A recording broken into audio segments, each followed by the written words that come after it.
Alright, welcome back. This is episode 4.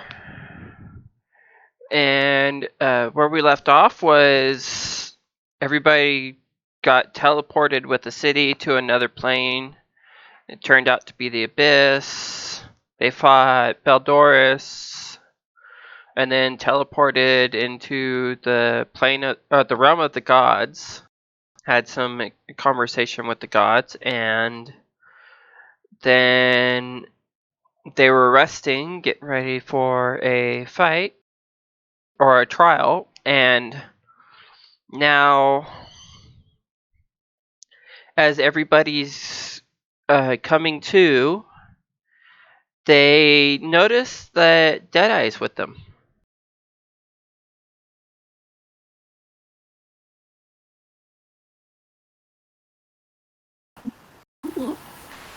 Hello, friend Deadeye. I've wondered what happened to you.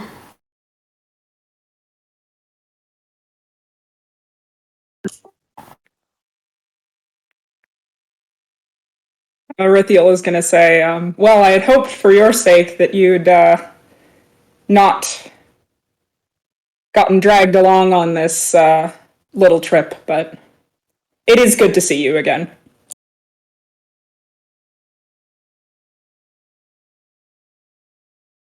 Deadeye? You there?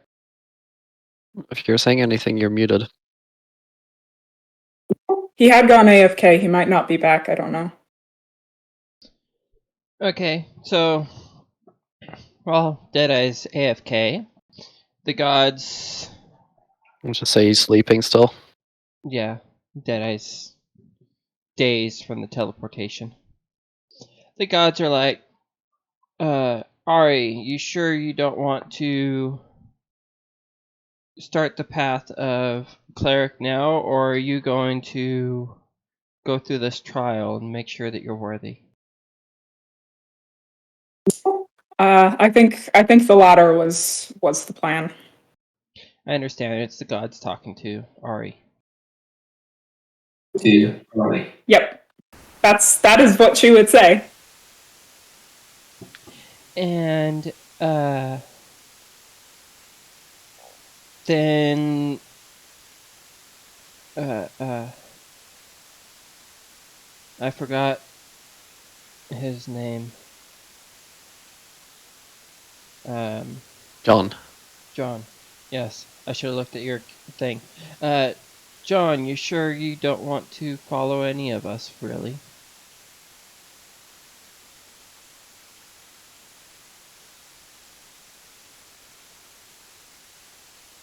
I have made my mind up.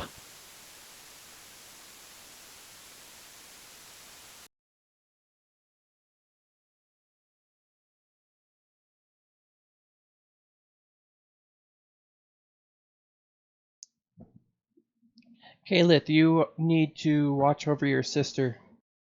Make sure she follows the path of good.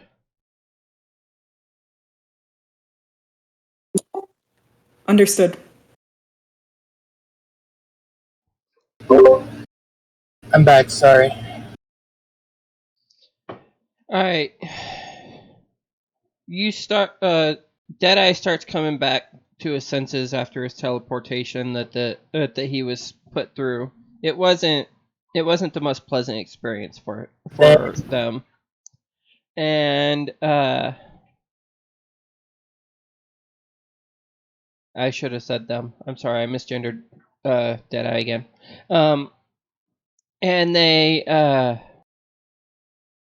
come to and look around, and it's a white space with symbols of different gods, and their friends are right next to them.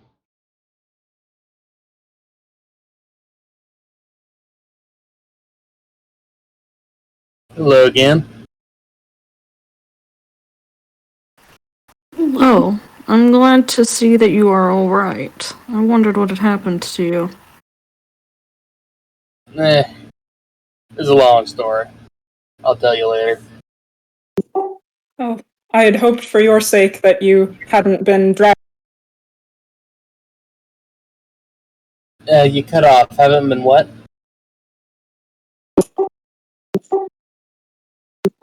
I had hoped that.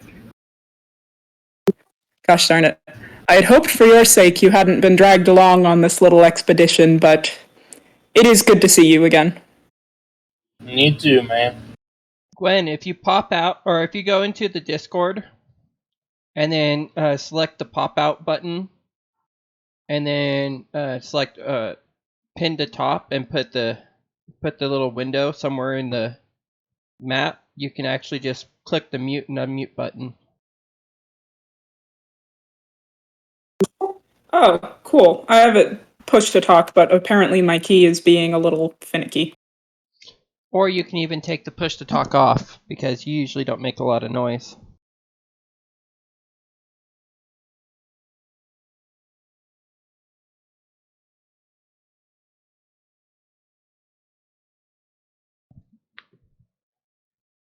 And as Deadeye looks around, they Okay. notice a god that's excuse me, shaped like a gun.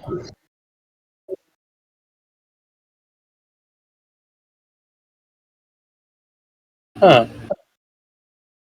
So they weren't exaggerating.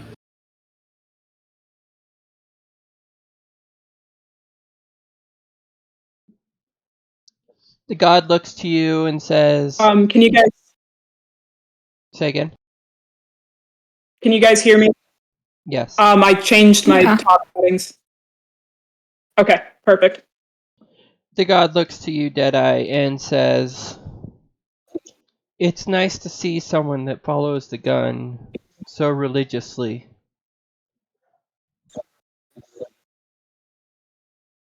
What can I say? It's how I was raised. And I tip my hat to the gun. I will be keeping an eye on you.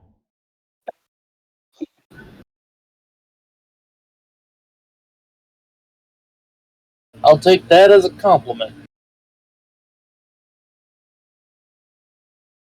Might I ask what I should call you? To tell you the truth, I haven't had enough followers to develop a name yet.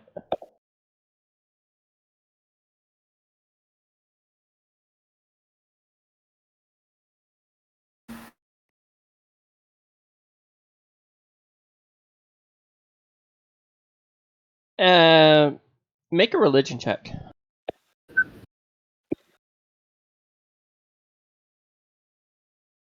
Not my strong suit, but Just Jedi.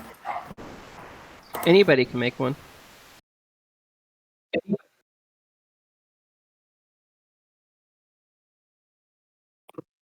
Sure. Let's just try.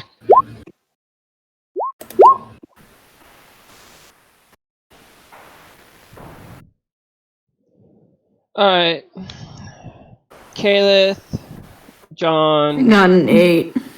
Ari, you guys noticed the deity of the gun keeps fading in and out of the ether, basically. Like almost disappearing, then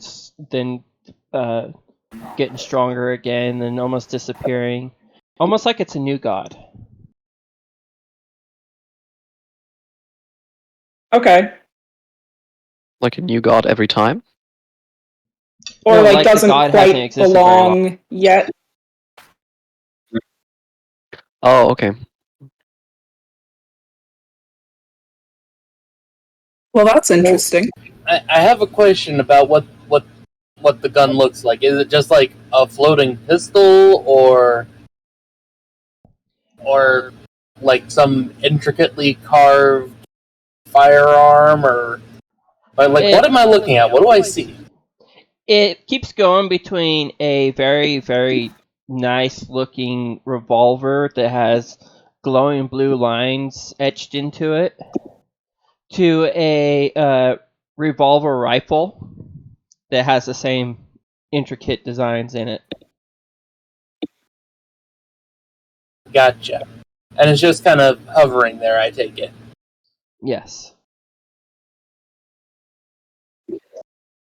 Okay. That is the form that you see it in.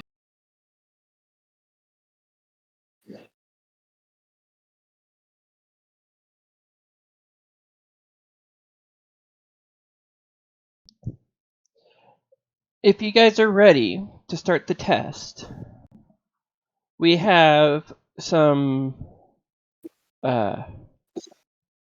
challenges ahead for you.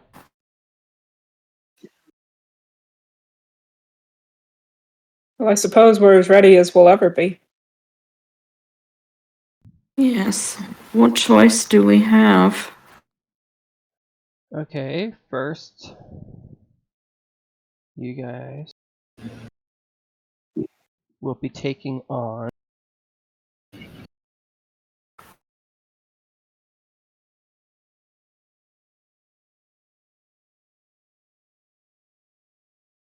I don't think either Arithiel or Calith will be terribly happy about returning to the Nine Hells.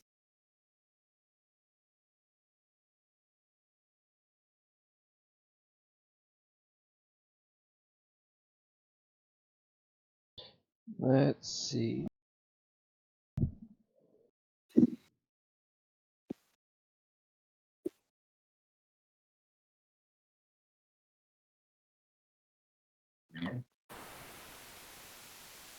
Let's make sure that this is the right.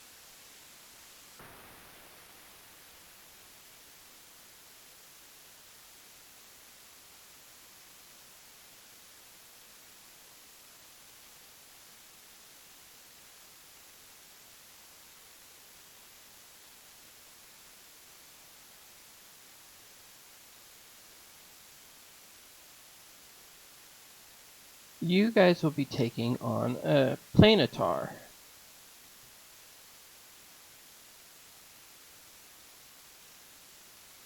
And you guys start seeing a shimmer in the air.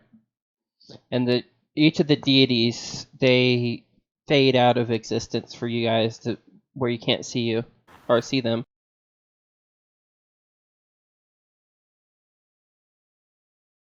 To fight a planetar. They are friends, not foes. You don't have to kill it. Fair enough. Think of it as a sparring match. It's a trial.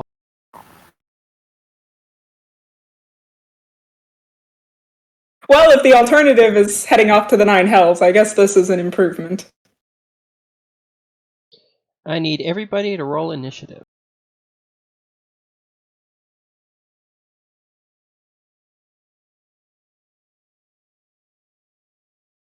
$12. Okay. Token selected. There we go. Hey.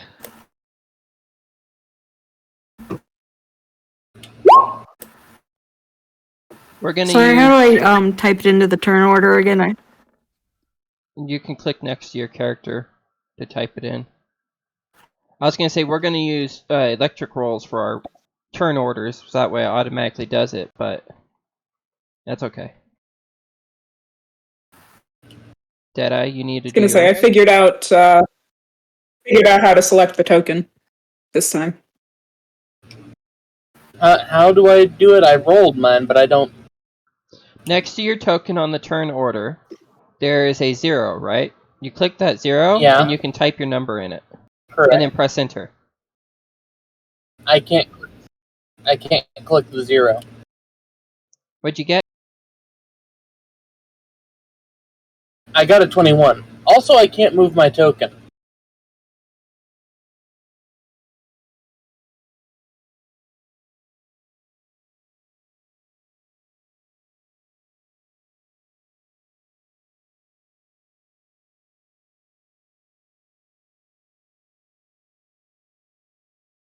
Can everybody else use their token? Yeah, I can. Yeah, I can move mine. All right, you guys can go ahead and move your tokens to the spot you guys want to start at.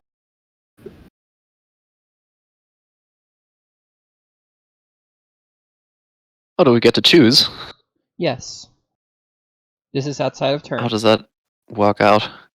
Just wherever you want your I character mean, to be I'm standing. guessing we're if it's a sparring match of sorts, we can position ourselves before the beginning. The Planetar is basically John like will want to position himself near the doing front. the come at me move and letting you guys decide where you're gonna go to start things.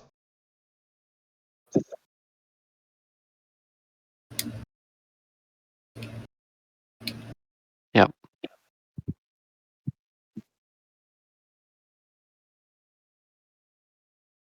Deadeye, you're first. Okay.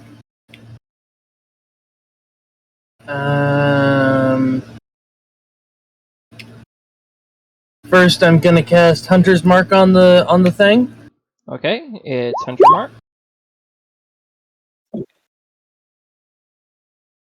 It's what? It has a Hunter's Mark on it now. Okay. And then I'm going to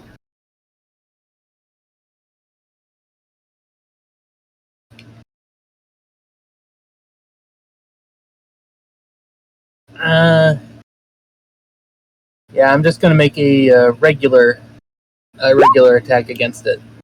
Okay. Let's see. So that's a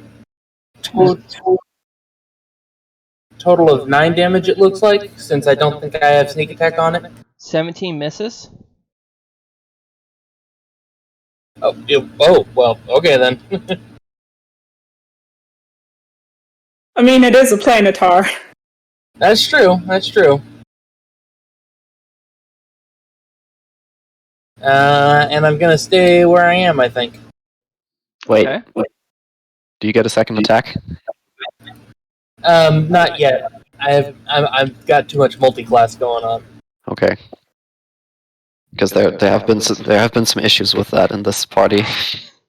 John, I it's your keep turn. forgetting.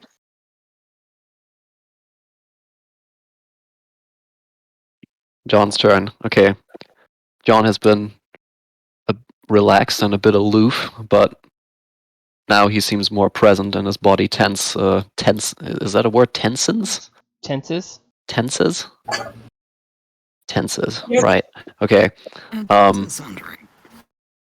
Yeah. He just dashes at the thing and attempts to punch it in an appropriate spot. And he's gonna just do an unarmed strike. Okay. That is to hit. Ouch. Nat 1. Roll damage.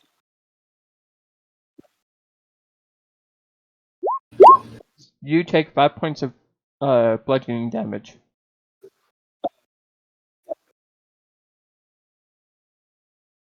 Okay, for the briefest of moments, pain flashes across John's face, but it's quickly suppressed, and he Did you goes just in. punch yourself in the face? Sorry? Did you just punch yourself in the face?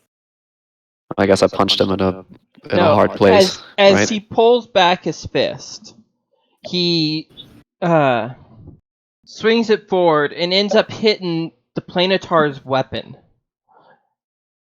And the hard metal surface just causes pain in his fist. All right, but the other fist quickly comes around for another unarmed strike. 9 does not hit. You do a excuse me, big follow-up swing and end up whiffing so bad that you do a like one of those spin in a circle moves that kids do as he dodged your attack.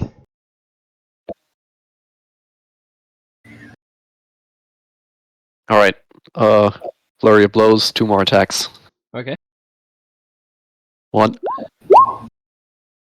He deflects your attack with the slap of his hand.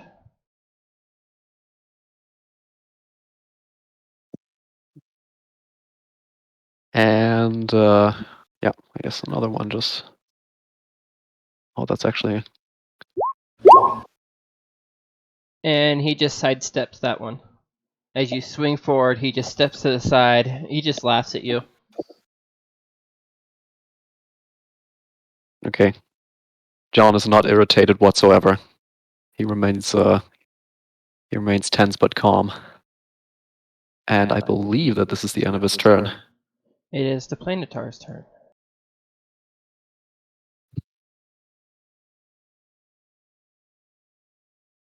And he will, or I should say they will, in Celestial say, I am here to challenge you. Who all knows Celestial?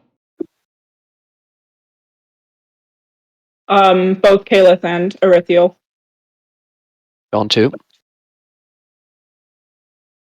And I does not. Let me. I speak Common, Elvish, and Infernal, no Celestial. Alright, Ari, Caliph, and John notice what the Planetar says. And then the Planetar will take their greatsword and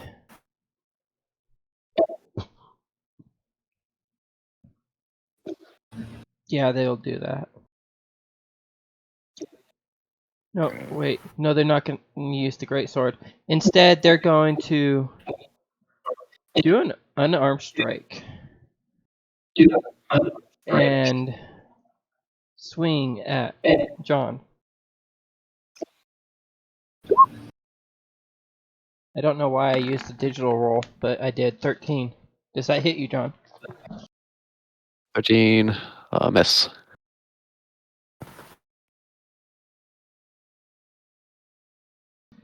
And then they use multi-attack and do it again.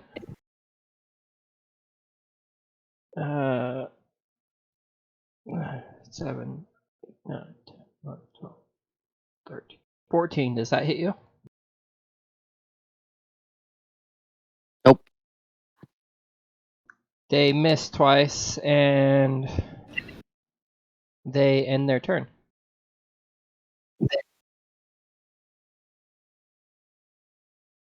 Looks like Ari's turn. Sorry, I did not update your tokens yet. That's okay. Oh boy.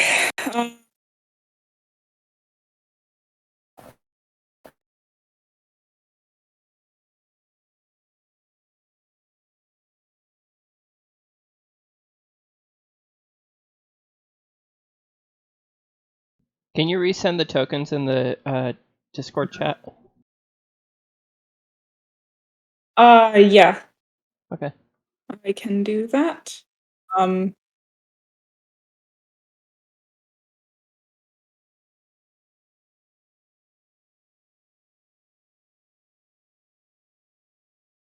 guess there's not a ton to do except attack.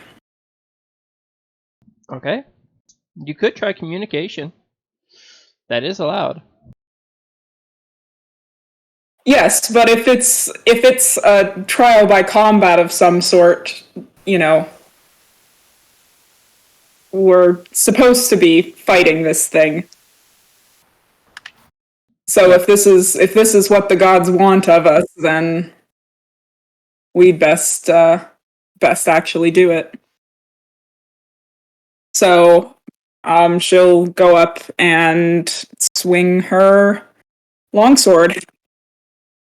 And that is a 17 plus 7, 24 That hits. to hit. That hits.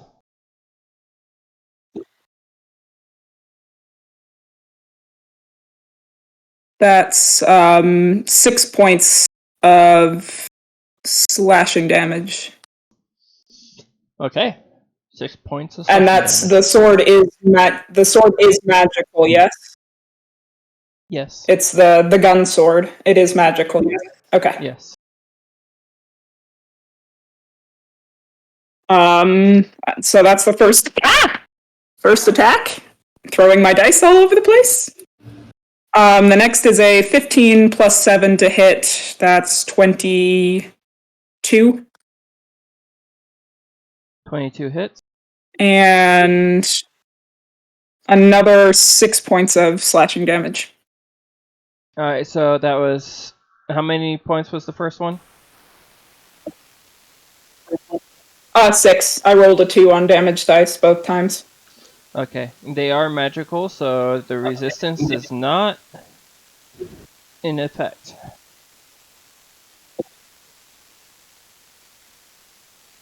Planetar, you swing, you hit the Planetar's thigh, and it just like cuts in, and you feel that it does not have as much resistance to the cut as you expected. Then you look at your weapon, you're like, oh yeah, this is magical. So you swing again. Convenient. Oh. And apologize profusely both times. Sorry, I don't really want to fight you, but I'm supposed to, so here we go. It just nods at you. Is that the end of your turn? Yep, I think that's gonna be it. Okay, it is Spookless's turn.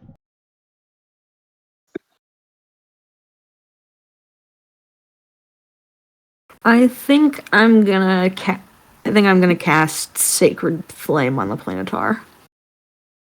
Alright. It's, Sacred Flame. they have to pass a Dex check. Let's do a jack save.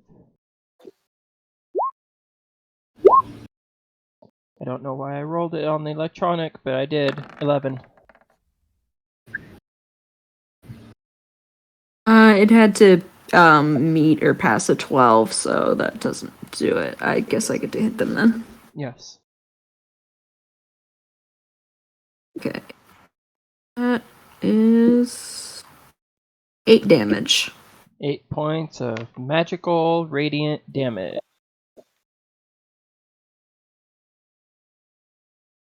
Okay. You set out the Sacred Flame, and it looks like it's getting ready to dodge, and then you kind of get the feeling it chose not to dodge, and gets hit by the Sacred Flame.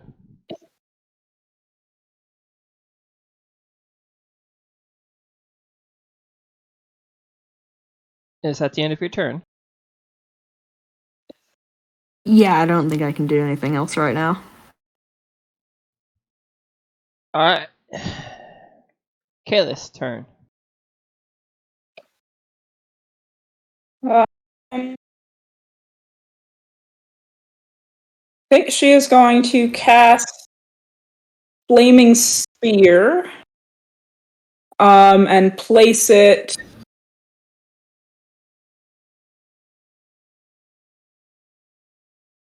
on the other side of the Planetar from John. So Okay. that is a...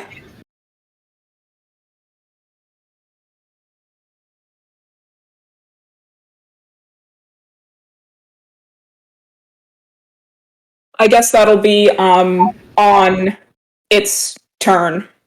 It'll have to make a dex save to avoid taking damage. Well, we'll go ahead and do make it where when it comes into play, it can cause damage too. So, +5. Okay, so that's dex save. 16. DC. DC is 17, so that's a fail. Alright, how much damage? So that's 2d6. 2d6 fire damage. 10 fire damage. Alright, Planetar gets blasted by a sphere of fire that caused some magical fire damage. Do we have a marker or something we could put there so that I can move it on subsequent turns? How big is it? It's 5 foot sphere, and then it's got a 5-foot radius from that requires save. So it'd just be any square adjacent to it.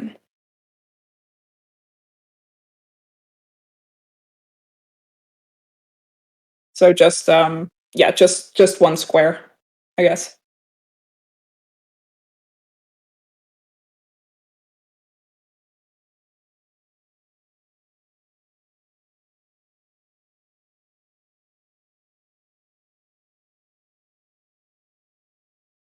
There we go.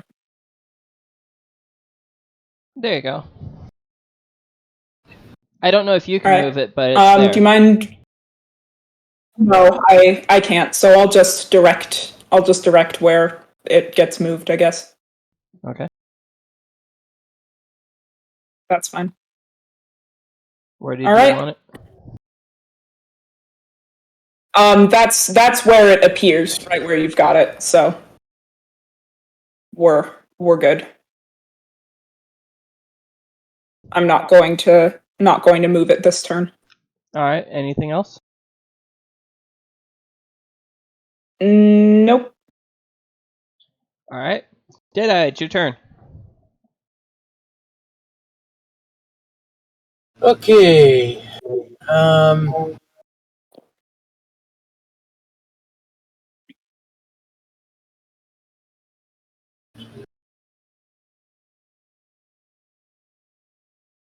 Gonna move here and take another shot. Okay.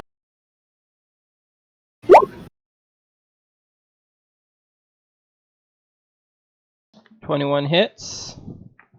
11 piercing. Okay. So 4 necrotic.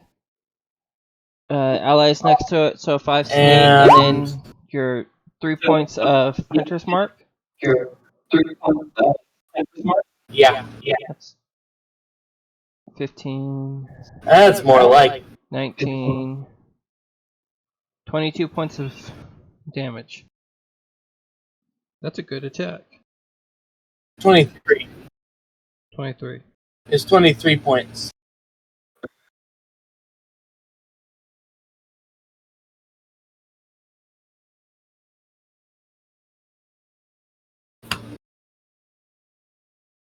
First one was a warning shot.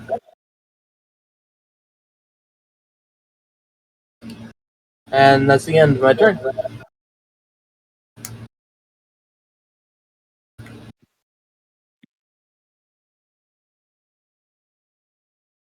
You launch that shot, it hits it right in the chest, and it looks like it hurt bad.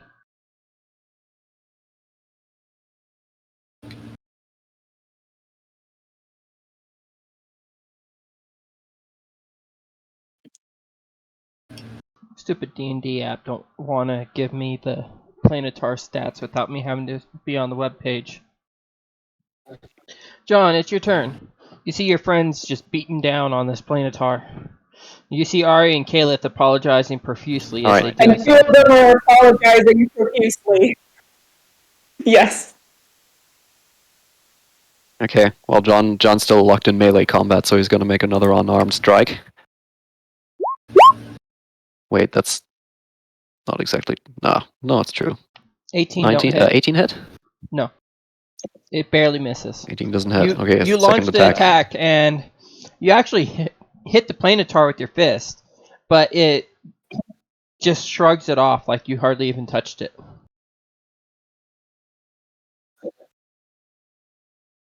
Alright, another unarmed strike. Okay. This time it blocks it with its knee.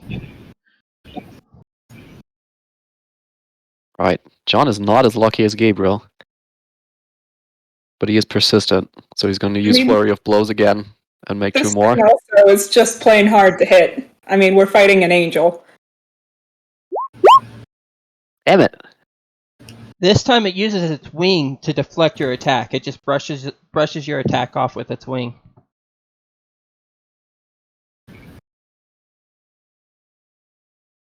Alright, 4th time? No, 8th time's the charm, right? No. This time it just it actually bends down and headbutts your own fist with its own and just laughs at you.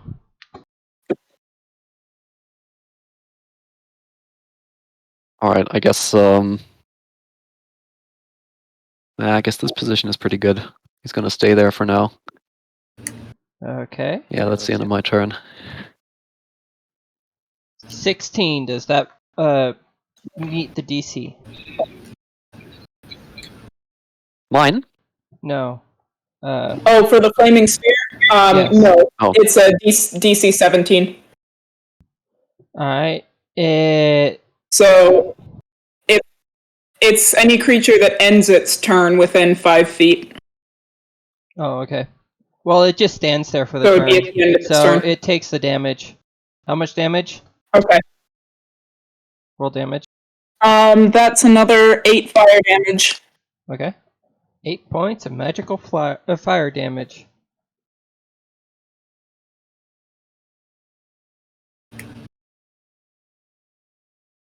Ari, it's your turn. Once again, apologizing profusely. I guess we're gonna go in for 2 more longsword attacks. The first is a 15 plus 7, 22 to hit.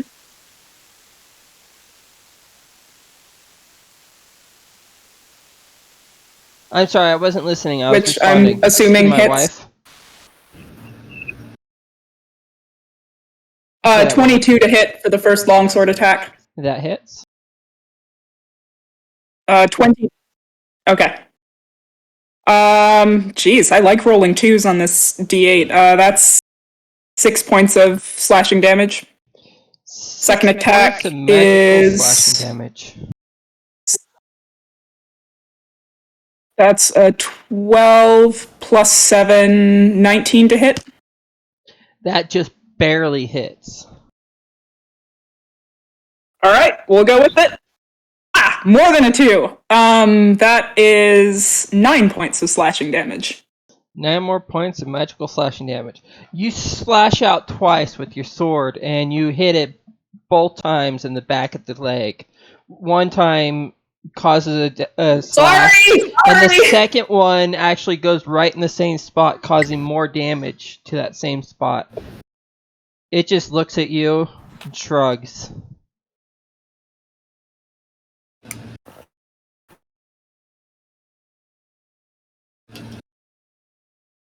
Not going to.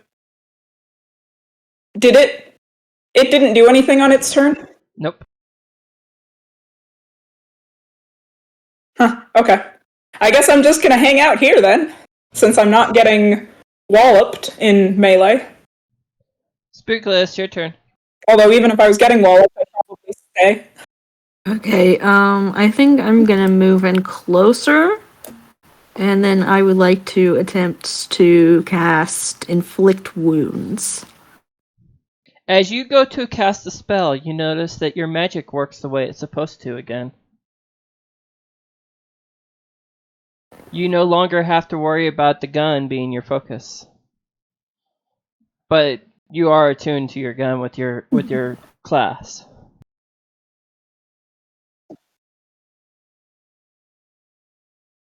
Unfortunately, that's only a 9 to hit, so I didn't. I missed. You go to touch the planetar, and it just moves out of your way as you reach your hand out in a very quick motion. And it shakes its finger at you like, no, no, no.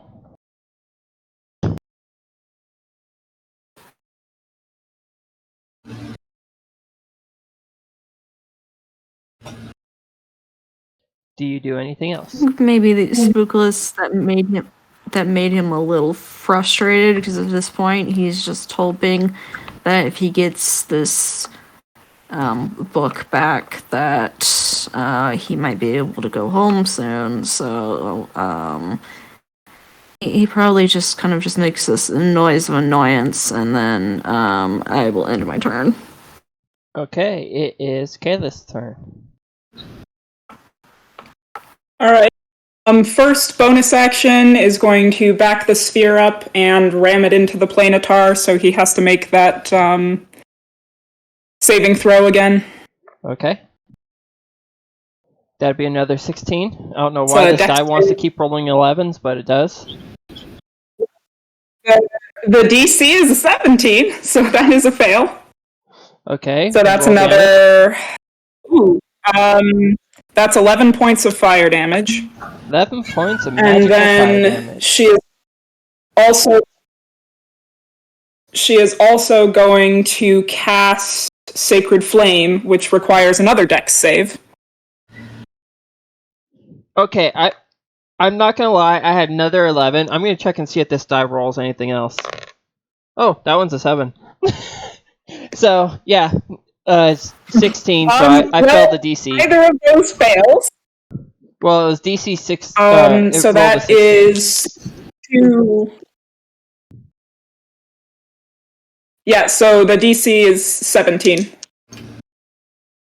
So that is 2d8 radiant damage. 8 and a 5, 13 points. Alright, 13 points of magical radiant damage. This thing is starting to look very haggard. And he's actually breathing hard and everything. Well, we've all kind of. I feel bad. I feel really bad. Caleb is apologizing profusely again. Going, sorry. I don't really want to be doing this. But we have to. It is your turn.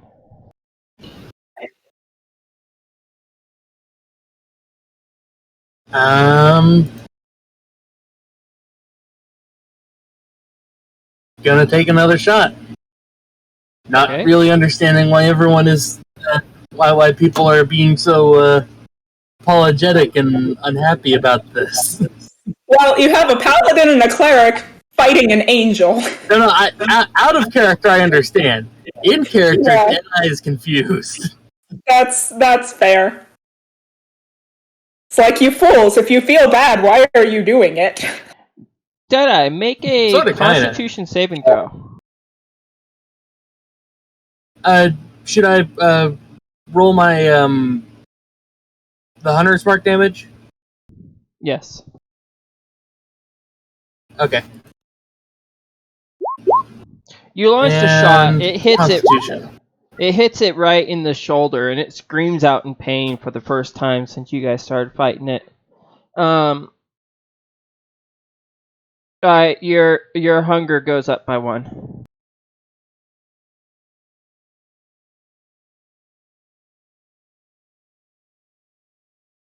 You need to keep track of how many points you have in hunger. Once it reaches 10, you go insane.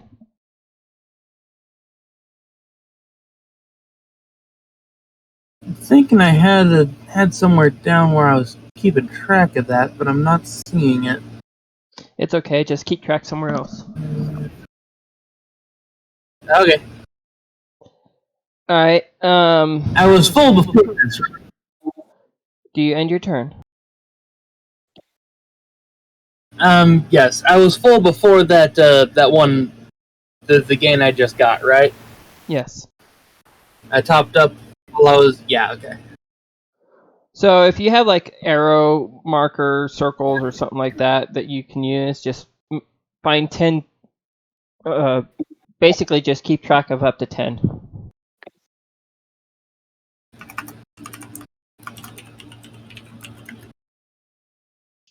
All right. It is John's turn. Alright, John's still locked in vicious melee combat with the creature. He's gonna make another unarmed strike. Okay. 21 Yes! hits. Roll damage. Woohoo! Alright. That Not will much. be 3 points of bludgeoning damage. You punch it as hard as you can, and you hit it like in the shin, and your hand kind of stings from it, but at the same time, you're like, that should have hurt the monster more, or the creature more than it did.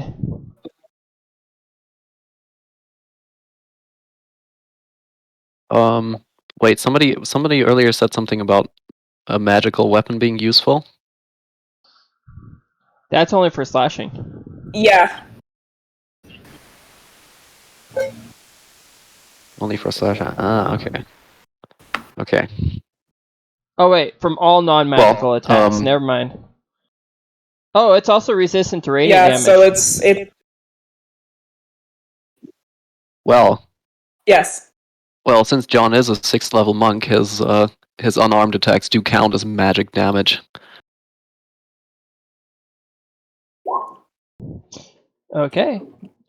So it's 5 points of bludgeoning damage. Yep. And I'm going to make a stunning strike. Constitution saving throw. Yep. Alright. That'll be 26. Ooh, that's pretty good. That's good enough. Okay, so is stunning strike a bonus action? Does it take a bonus action? I Sure. think It's a part of your you just action, roll it in with and it uses a key point. Yeah, I spent the key point. Right, I'm just saying it's a part of your action, and it uses the key point. That's the only thing. So you still Alright. have your extra Second attack. Okay. Yep. You, That's more like it. Spookulus, make a Dex saving throw. Okay.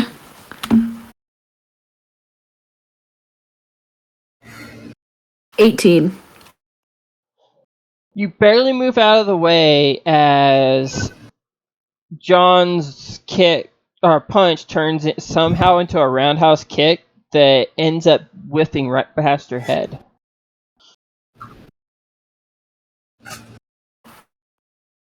Be a little more careful next time, friend. I think John doesn't respond. He's too focused on the combat. And yeah, screw it. Let's do another flurry of blows. Okay. 9. Misses. Jesus Christ. You swing out Aha! and he There we catches go. your attack with his foot. But as he's doing that, it leaves him open, and you get a groin shot with your other attack. Roll crit damage. Do angels have groins? I guess so. The Planetar does not have a sexual organ, but it's still a weak point on most most things. Fair enough. Tender spot, I guess. 8 plus 5. Alright. That is... Alright. And it's looking very haggard. and I get to. And if this doesn't require a bonus action either, I can still do this open hand technique. So I'm going to try to knock it prone with that. Okay, so it's a Dex saving throw. 16. Let's see. DC 16. God damn it. John's not lucky today. And it will Yeah, but that's fly up. Hold on. Let's see where it says it.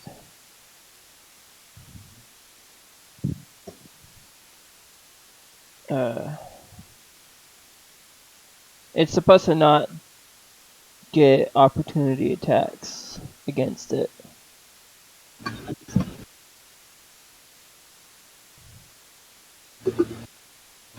I don't see where it says it.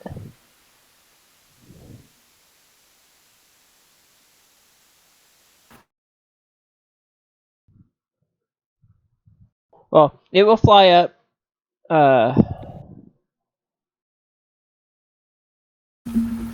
120 feet straight up. And it will say in Celestial, you guys have completed this trial, and leave.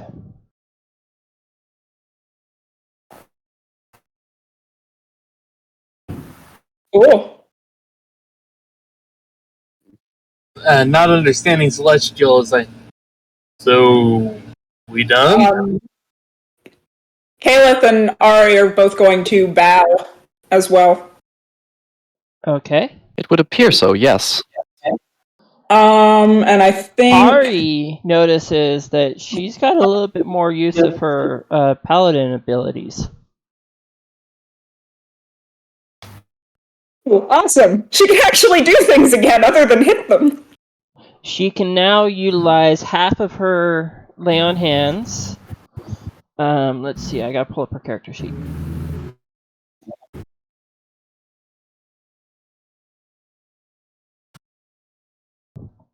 I got to look at the character sheet, look at the character sheet, look at the character sheet. Come on, internet, load.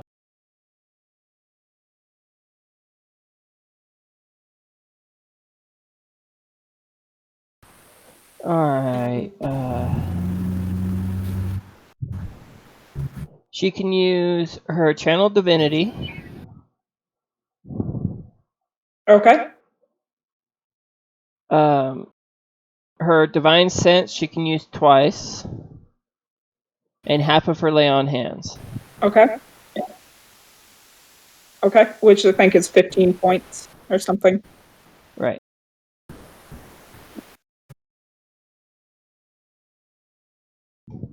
And Ari hears the deity that she's now getting ready to follow say, "This is your path towards redemption." So Starting.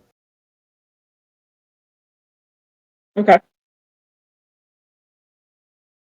Yeah, it's the goddess of the moon. So she hears a feminine voice saying, "Here's the start of your healing. You keep devoting yourself, and you will find your redemption, while still being able to take and dabble in the, or while still walking with one foot in the dark."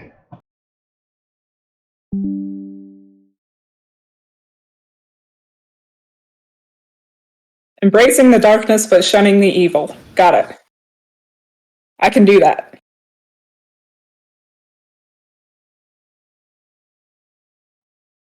Is this And an audible conversation, or? I think that was telepathic. the next thing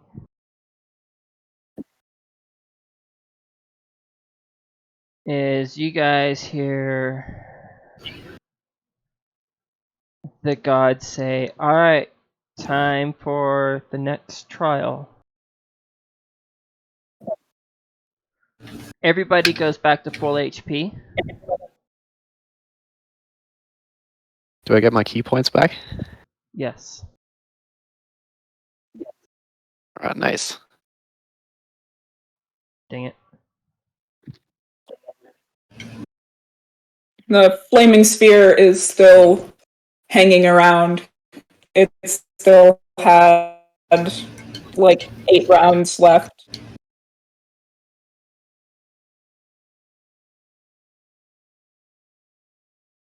And all spell slots are replenished. Oh, then the flaming sphere would probably Yes, it dissipate resets. if I regain the spell slot that I used to cast it.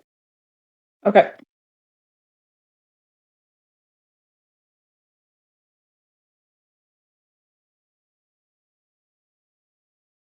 Give me a second. I'm making it so that way I don't have to keep changing screens on my computer.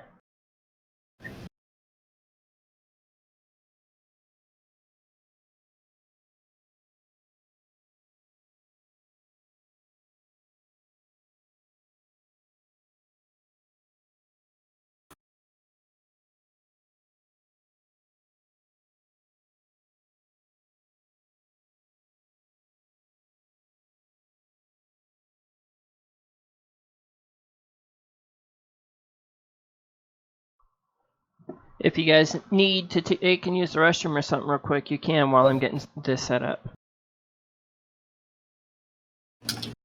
Yep, I'll be right back.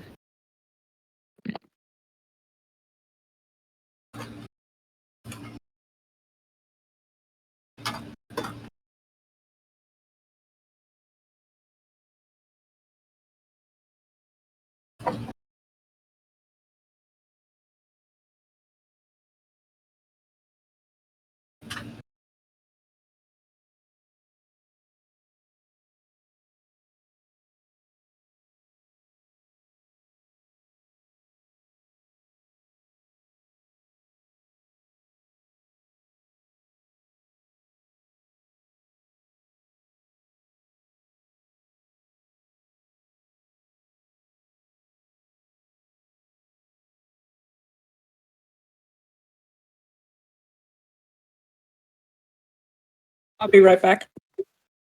Okay.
And I'm back.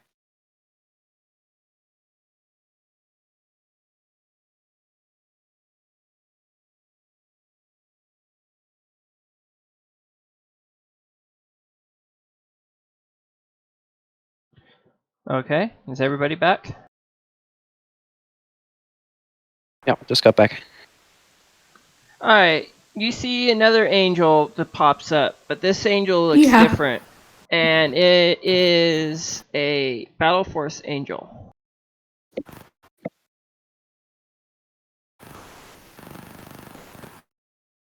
What now? Battle Force angel. Huh. Fun. I'm back. Okay. Okay.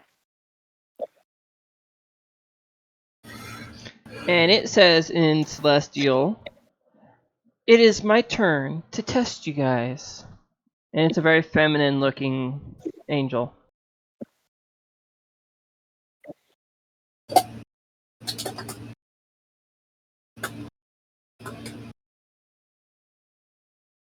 Did I just tip their hat to her?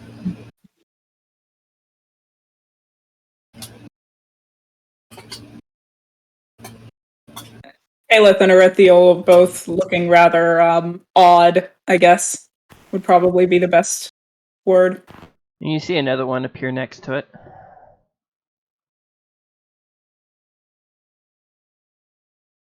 Two of them. Okay.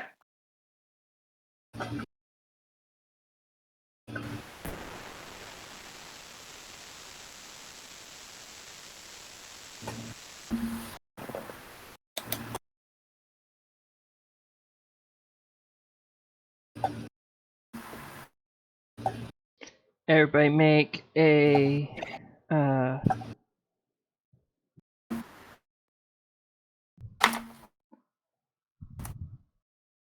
roll for initiative. Are we re-rolling initiative? Yes. I rolled a 12 again. 16 again for me. This is not showing me my initiative roll.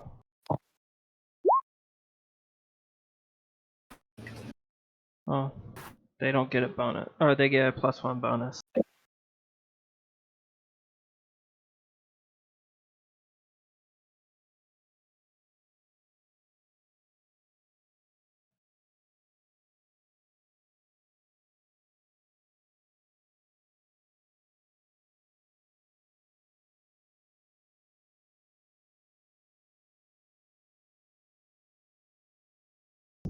Alright. This one goes first. And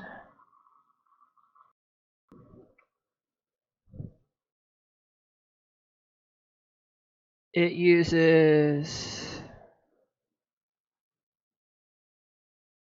Battlefield Inspiration on the other one. And each of you guys, everybody gets a D4 to attack and saving throws. So it's like the effect of a Oh wait, it only bless does spell. three of them. So it uses on Ari, Kalith, and Spookulus, and it ends its turn. John, it's your turn.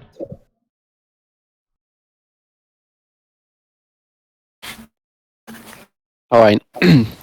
John was just a little bit relaxed after that last battle, but now he tenses up again and just flings himself into combat once more. Sorry, what just happened? I had to pay attention to something else. I heard something about Battlefield Inspiration. Yes, it used one of the angels uses Battlefield Inspiration on Ari, Kalith, and Spookulus. Okay, so not something I need. Okay, never mind. Yeah, okay, so... Yeah, John flings himself into battle with uncanny speed and attacks the closest angel Okay. with... an unarmed strike. Okay. 16 hits. Oh no, wait, no, it don't. It misses just barely. You punch, and it hits the breastplate of the plate armor. Ouch. Okay, unarmed strike number 2. Roll Jesus damage. Christ. My friend, how many natural ones have you rolled? You take 10 points of bludgeoning damage punching the other side of the breastplate. You put your back into this one. Alright. Okay, the pain fills John with determination. Flurry of blows. Okay, 26. that hits. Roll damage. 10 points. You clock Finally her. some damage. You clock her right upside the jaw, and it sends her reeling backward at half a step. It looked like it hurt pretty good. Alright. John is going to follow that up with a stunning strike. Alright, Constitution saving throw. She fails. She is now stunned. Alright.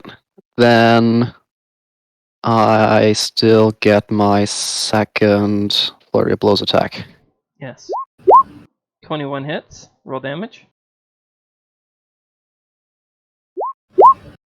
You get her jaw again with a good uppercut. Boom! Sends her reeling. In fact, let's roll a percentile, see if she falls. I'm going to use...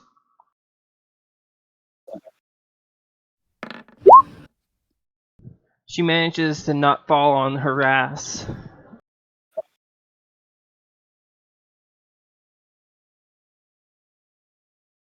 Yep.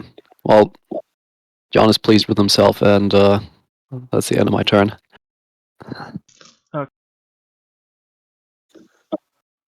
Ari's turn. I guess she'll move up to attack the other angel that John hasn't engaged. Okay. It's going to be an 18 plus 7 is 25, and then the D4 is a 2, so 27 to hit. Roll damage. 9 points of slashing damage. 9 points Second of attack. slashing damage. She screams out in pain as you swing, and it catches her right in the shoulder. 11, 7, 18 plus 1. That's That a total hits. of 19 to hit for the one. Another 8 points of slashing damage. You swing out and you catch her on the thigh this time as you follow up your first slash with a backswing. Sorry!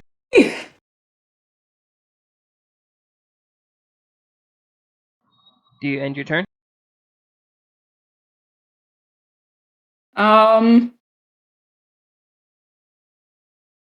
I reach over to John and give him 5 points of lay on hands?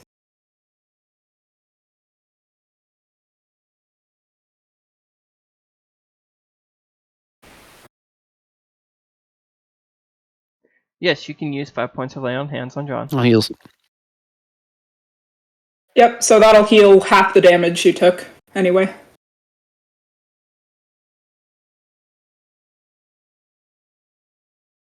All right. I think he probably doesn't even acknowledge it. He just stays focused on his opponent. That's fine. Gotta stay in the zone.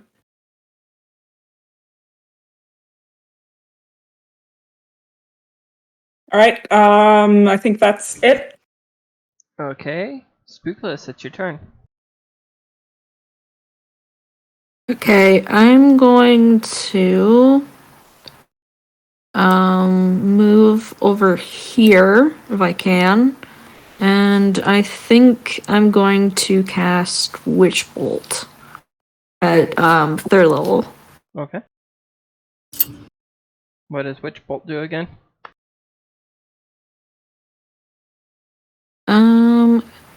A beam of crackling blue energy lances out towards a creature within range, forming a sustained arc of lightning between you and the target. Make a ranged spell attack against that creature. On a hit, the target takes 1d12 damage, and on each of your turns for the duration, you can use your action to deal 1d12 damage to the target automatically. The spell ends if you use your action to do anything else. The spell also ends if the target is ever outside the spell's range or if it has... Okay, I got an 18 to hit. That hits. Roll damage. Okay. It did 28 damage. 28 points of magical lightning damage. It screams out in pain as a lightning bolt just starts arcing to it. Do you do anything else?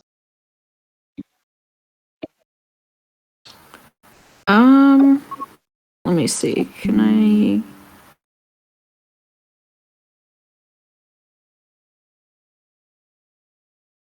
I think that's all I can do for now. Okay.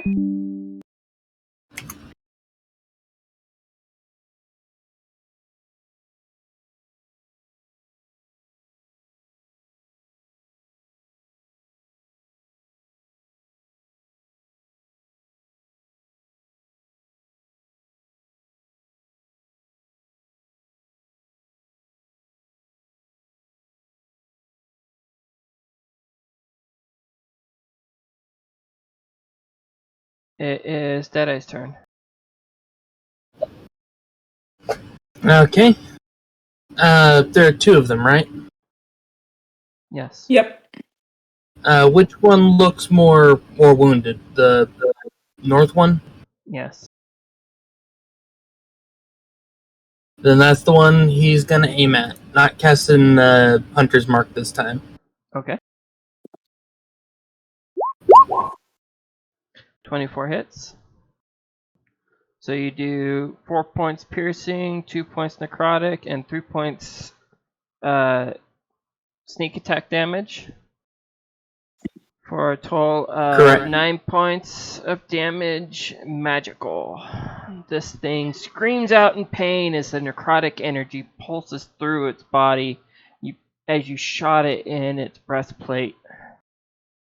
And you see like lines of the necrotic And the most- energy going up her face and tainting one eye and everything. Sorry about that. Truly. And I move a little bit. Okay. The one that you shot, she flies up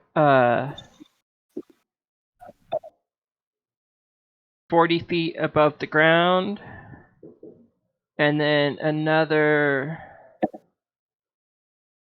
50 feet. Let's measure that out.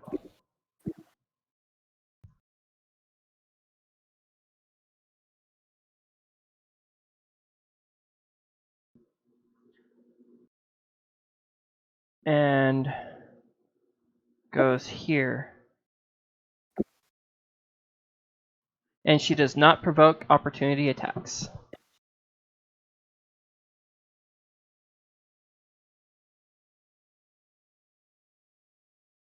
And then she ends her turn. As you guys see her glow in a radiant light, and just stays flying there now. Caleth's turn. All right. He's kind of out of range for most things.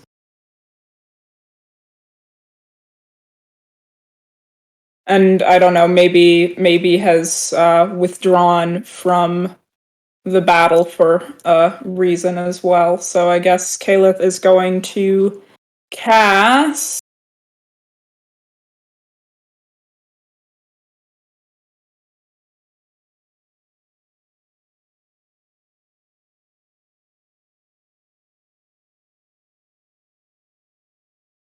What's Caleth doing? let's go with Scorching Ray at who? the other one that's still down here. Okay. The one that hasn't flown away. So that is 3 rays. First one is 12 plus 9 to hit, so 21. Second is Remember, it's stunned, so you got advantage. 19 plus 9. Oh, so I guess I'll take the 19 plus 9 to hit, which is 28 on the first one. Okay. With advantage. The second one, oh, that's a natural 20. Okay. So that's a 29 to hit. So the second one was a nat 20. Third attack, thank goodness for advantage, because that was a 1. The third attack is a 19 to hit. That hits also. All 3 hit with 1 crit. Alright.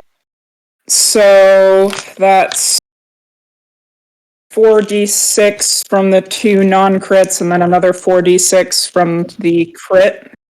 Yes? Yeah. That's a lot of d6s. Okay. Math. 10, You could have done it 20. on digital. Yeah, I could have.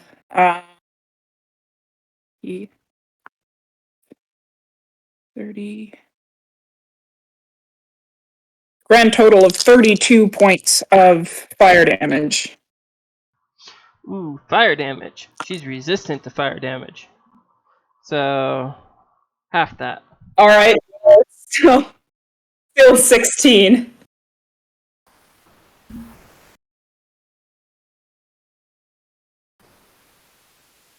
You see the her just start glowing to match the color of the fire for a second there as you release the attacks. And you're like, make an intelligence roll to see if you figured out that she's resistant.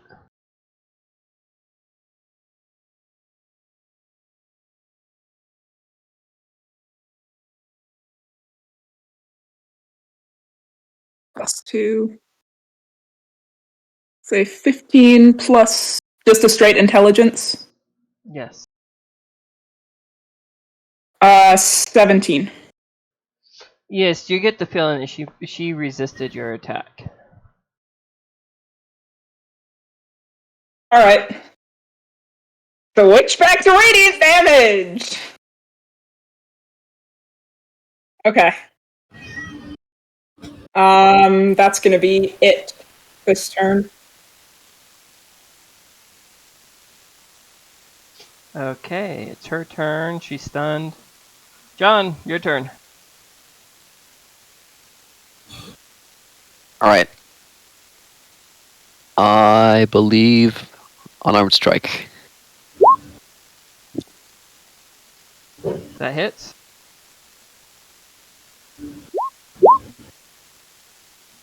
Six points of bludgeoning damage. Six damage. You clock her in the gut with a good hard punch.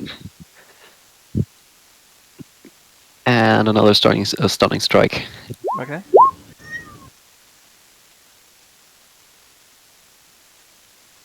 That would be a 5. So she fails. Alright. They're stunned. Another unarmed strike. 21 hits.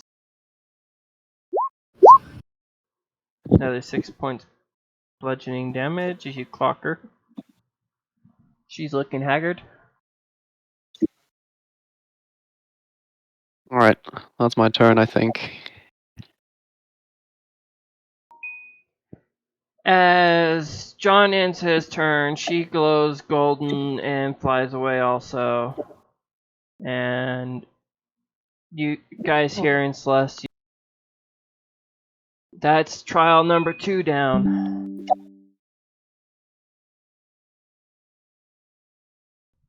And Caliph and Ari are both going to bow again.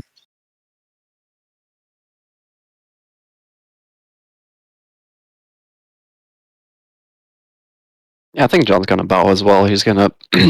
he's used to this from the temple. everybody gains it, glows golden in color and returns back to normal.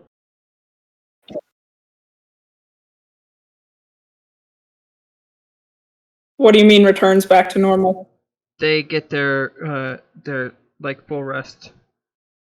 Oh. Spell slots and everything back. Okay, cool. How many more of these we gonna do? As many as it takes. Yeah, I'm asking how many that is. Ari doesn't have an answer to that. It's up to the gods.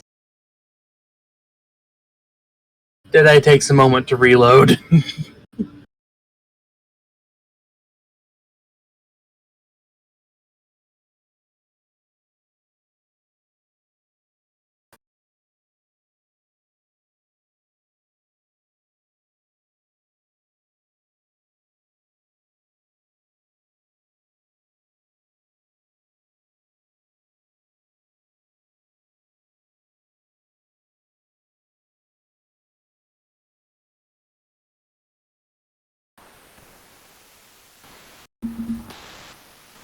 I guess I guess while the next encounter is being prepared, John's going to go over to Erithiel and ask her. You seem to be troubled. You seem to be troubled in some way. I don't actually remember a whole lot of what was said openly at the end of the last session. Yeah, there was a lot. And I think John probably is on top of it enough that he has pieced together a lot of what's happened.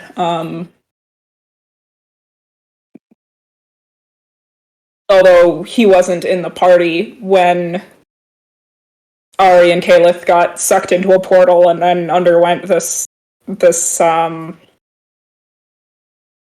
ordeal and got spat back out.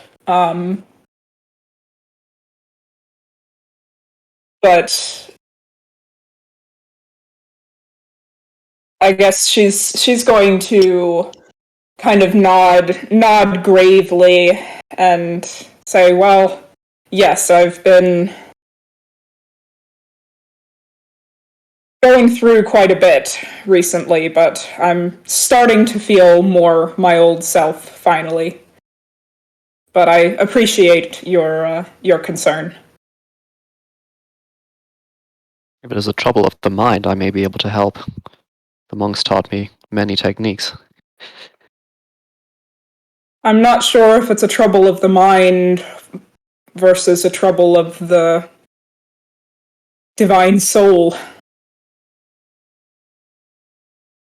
I'm afraid there's not much anyone can do for me. It's something I have to do myself, prove myself worthy once again.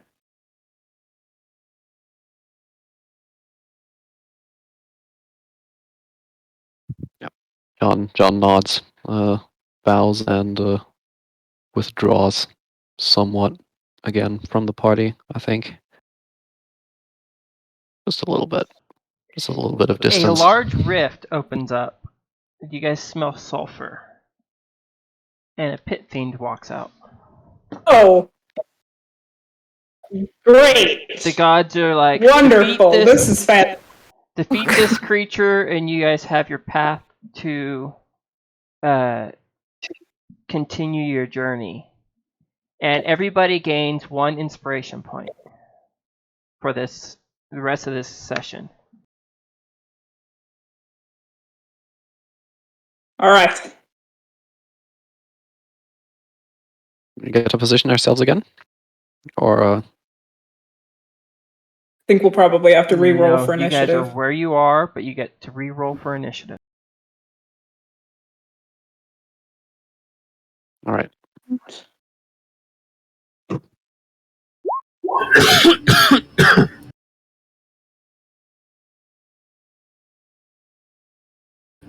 Ooh, 22.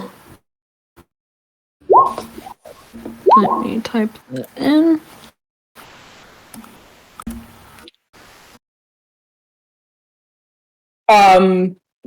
Ari and Caliph are both somewhat torn between, oh god, we're fighting a devil too, and also, oh thank god, we're actually fighting something evil now.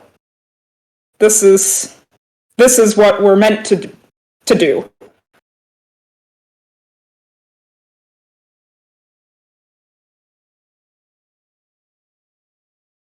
No Freaking more thing profuse did not want to apologies give with me the every initiative strike. number.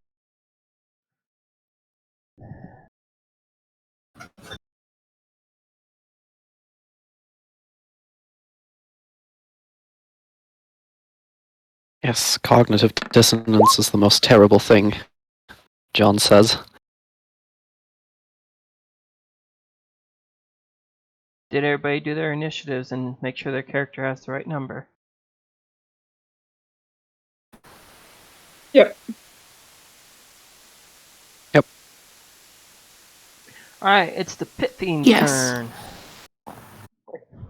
It flies over here and lands right smack in between everybody.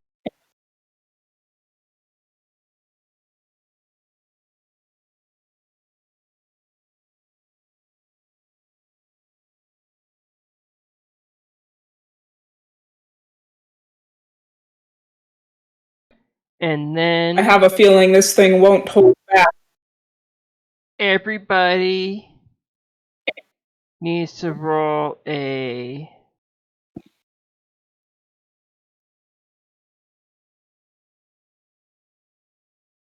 Oh wait, that's later. It will. Is it a save of some sort from it landing in the middle of us? Or? It will swing its tail out at Deadeye. Does a 30 hit? Yes, it definitely does.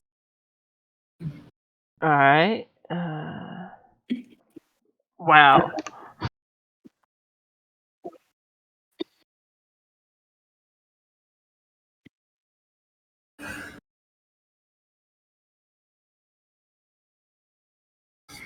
I'm gonna use Good luck, buddy. digital for this one.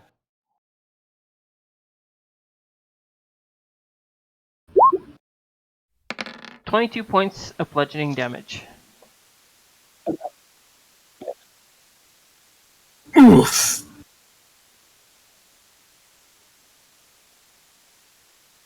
And Well, that fucking hurt. it will end its turn. You get the feeling that it's being restricted a little bit by the divine energies here.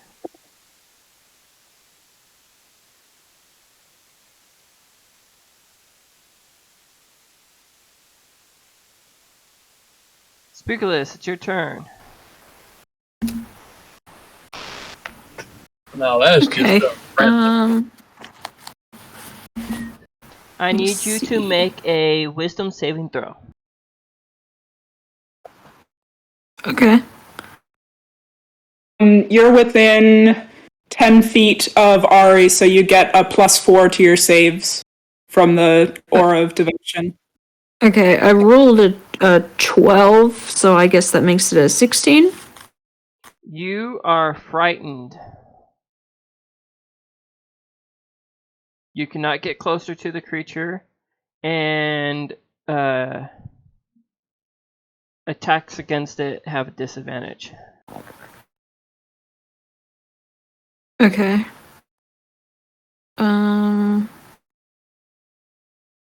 Let me look at my spells real quick.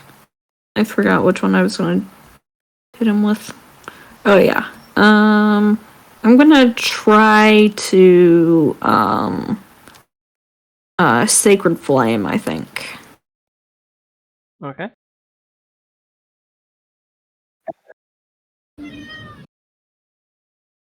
The demon needs the fiend needs to make a dex saving It throw. fails.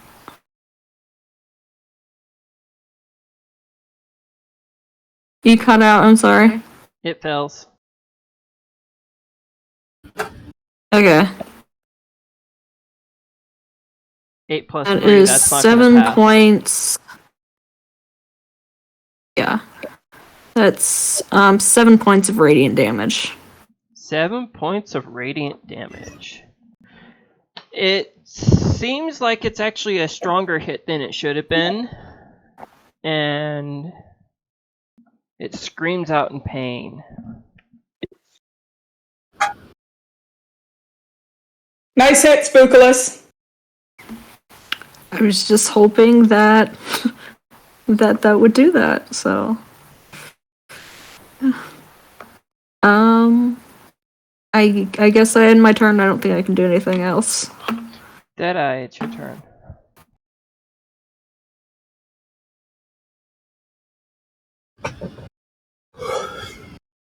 Well, now you done and got me mad. Make a wisdom saving throw. You're out of range for the bonus, sorry. 16, you are feared. Well, now you done and got me scared. No, fear that implies a minus to hit and stuff, right? Yeah, I think it's on disadvantage. attacks, and you cannot get closer to the creature. I already can't get closer to the creature and generally want to do the opposite of that, so... but if I step away, then he's gonna AOP me, so... Gonna hunter's mark him. Okay. How long do I know how long I'm afeared? Until you resist it. For 24 hours Okay. is the immunity. Never mind. Ah. That's if you succeed. Yeah, until you resist it. You can try to resist it at the beginning of each turn Okay. as an action.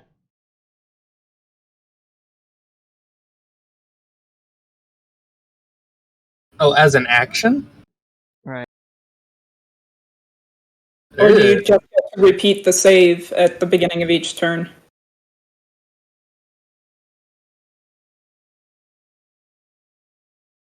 You have your action right now, but next turn you can use your action to try to resist resist it.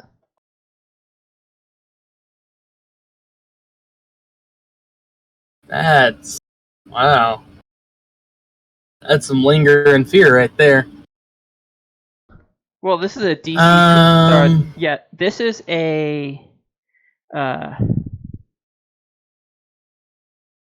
Yeah, these creatures are. It's a pit fiend. Yeah, It's these terrifying. creatures are meant to kill players. You're basically supposed to be level 20 to fight these things. Yeah. Which we are not, but it's fine. You're far from. I think this is more. I think the idea here is more to see how long we can last against the fucker. Oh, I'm going full Blaze of Glory style here.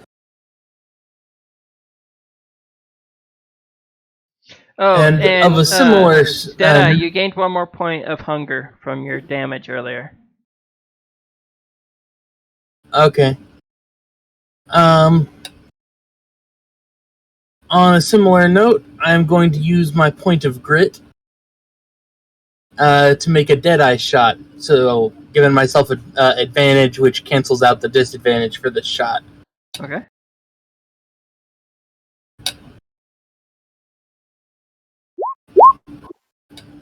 And of course, I don't roll very well. 18 misses barely.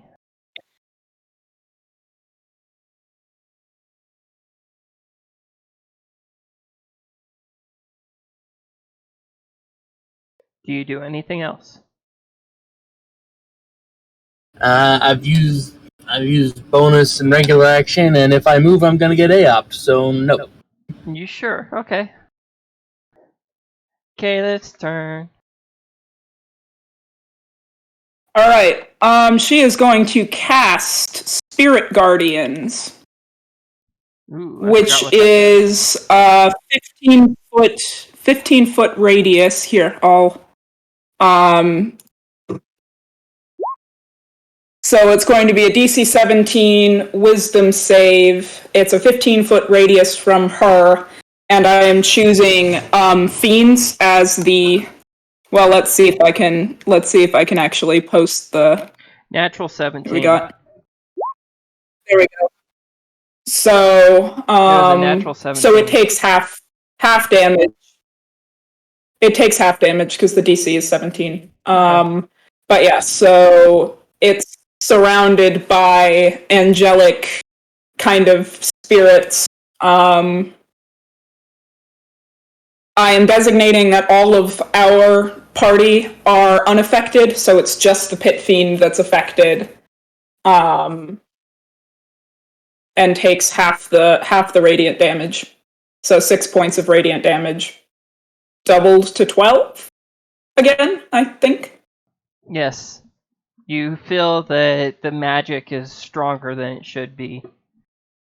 Like it's supercharged and All right. does 12 points of radiant damage.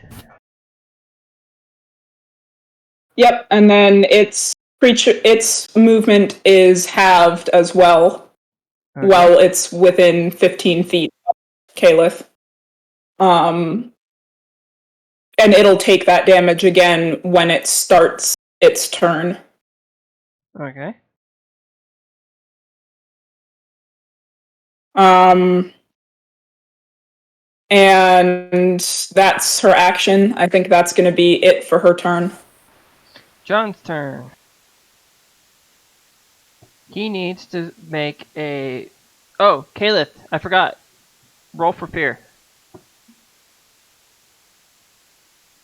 Right. Same, All same right. with John. Well, that is a 19 plus 8, so that's a 27. That saves. She's immune to the fear effects for 24 hours. Excellent. Uh-huh. John, you are within that 10 feet, so you get a +4 bonus. +4 bonus. Okay. Your Wisdom saves saving throw. from the aura of devotion. All right. Basically, I'm you just can gonna add roll a Ari's d20 plus. charisma modifier to any saving throws. All right. You're within 10 feet. You are also... If that passes. Let me make sure. You are also immune to the fear effects for 24 hours. Yeah. Yeah. John just gazes at the thing with his gray eyes, empowered by the aura as well, and Just not afraid of you. Sorry. and charges it. John's right next to it. How big is the thing? Is it like It is huge. It is very big. how many times bigger than a man? Well, it says large fiend, but compared to you guys, it's like basically the difference between your tokens in it. So it's big. You're like right next Okay, to so it. yeah. I guess I'm gonna make an unarmed attack, and that's going to involve sort of John trying to climb up its legs or something. Okay. Roll I'll attack figure something and out. Shadow 16 does not hit, but roll dexterity to see if you, or acrobatics to see if you get up its leg.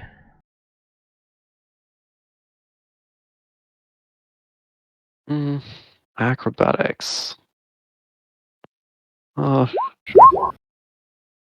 It shrugs you off, or it shakes its leg, and you first punch at it, and seeing how your punch just hits it and just bounces it off, basically, you start to scramble up its foot, or up its leg, and it just shakes its leg, and you go falling off again.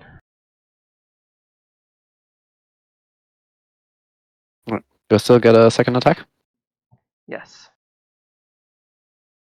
All right. 10, you punch, and you think you hear a crack of its bone, and it's actually your fist makes your fist actually gets a little cracked from the force of the punch. You feel like it stung, but not enough to really hurt you.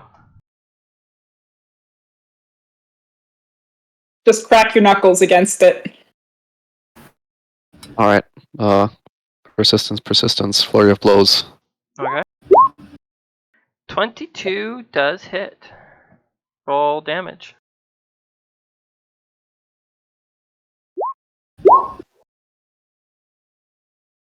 Six points of piercing. Okay, Or I'm not gonna use- piercing, bludgeoning damage. Magical bludgeoning at that. It just looks at you and growls.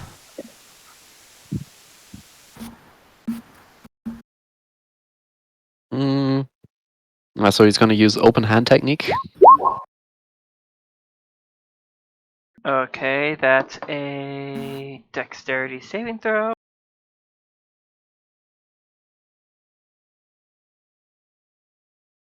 Natural 1. It is prone.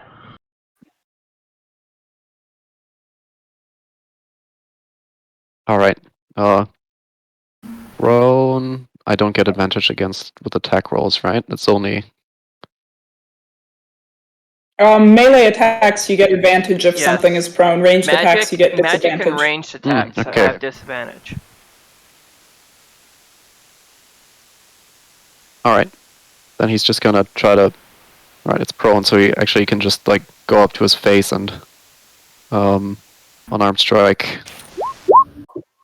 24 hits. Roll damage. Another 6 points of bludgeoning damage. You actually hear its nose crack from the damage, or from the punch.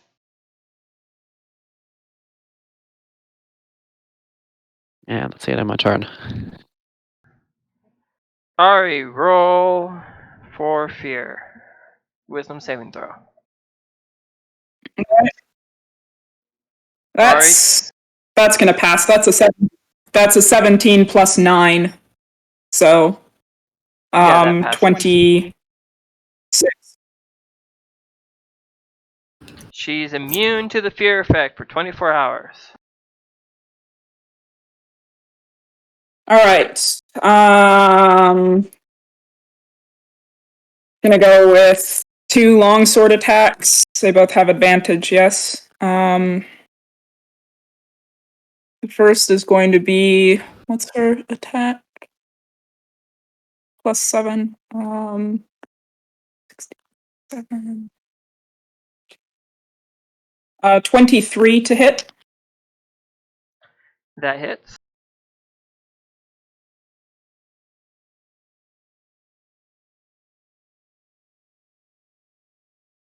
Uh, 8 plus 4, so 12 points of slashing damage. You swing your magical weapon and you strike it and hit it with your sword while it's prone on the ground, and it's 8 points of slashing damage. Magical damage. Continue. It's 12 because it was 8 plus 4. 12 points. Magical damage. My bad. I rolled an 8 on the damage die. Yes. Alright, second attack. That's gonna be 12 plus 7, 19 to hit. With advantage? Yep, that was with advantage. 19 barely hits. Alright. That's another 6 plus 4. That's another 10 slashing damage.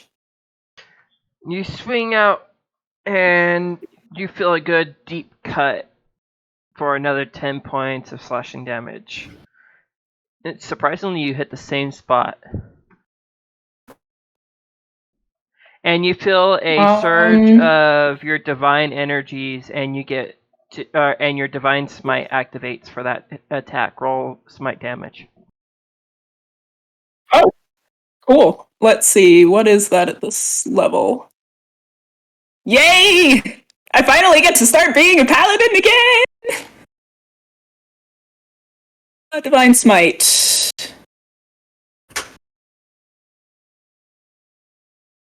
I'm assuming it's just at first level. Yes. Alright, so that'll be 3d8 radiant damage. 7, so that's 14. 6, that's 20 radiant damage. 20 points of radiant damage bumped up to 40 points of radiant damage. Ooh.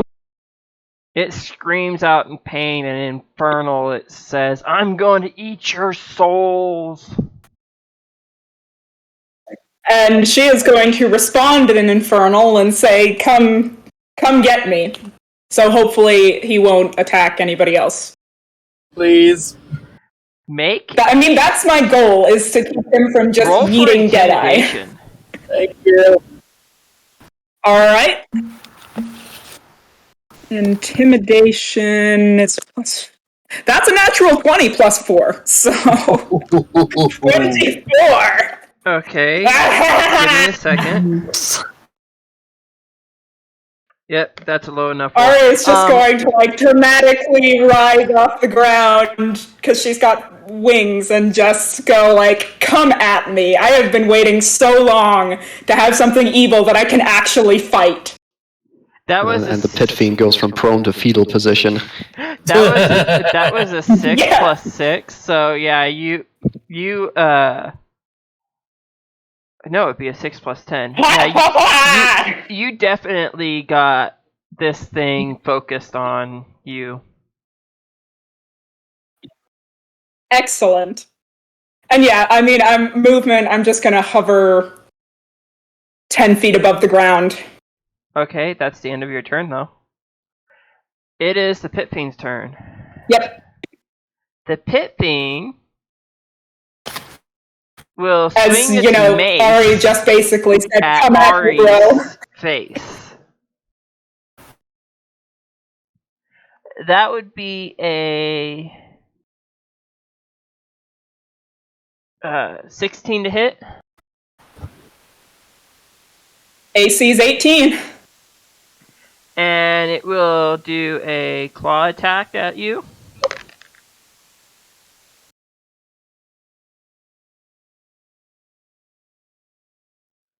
That would be 9 plus 14. I'm pretty sure that hits. This is a disadvantage, right? Oh yeah, it's prone. Oh yeah, disadvantage. Let's roll one more time. That'd be 5 plus 14. That's 20. So that still hits.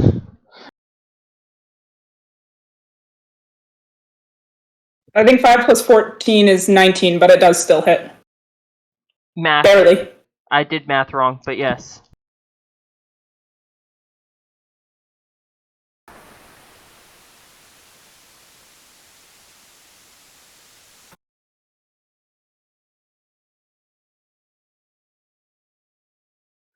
That would be 7, 8, 9, 10 points of slashing damage. Okay. And then it stands up.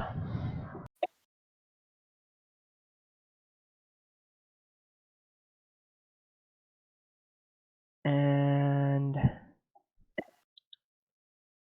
That's it beans. still has 2 more attacks. It swings its tail out at you. That'd be a 25 to hit.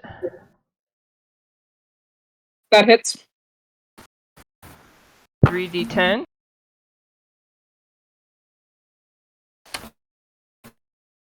I'm just going to use digital because I don't want to dig out my d10s.